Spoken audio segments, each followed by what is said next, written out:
Chapter 9 of the book of Job attacks the question of how a just God can rule over a universe that is often unjust.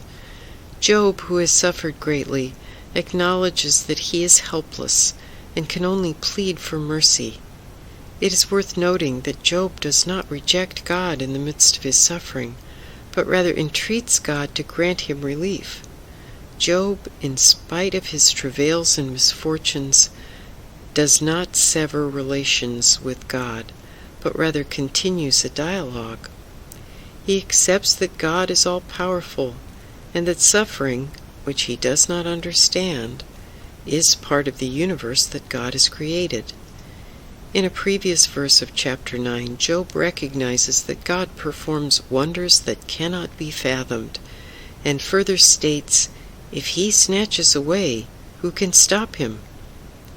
In the final verses of chapter 9, Job acknowledges his inability to contend with God about the justice of suffering, but adds something very important and prophetic.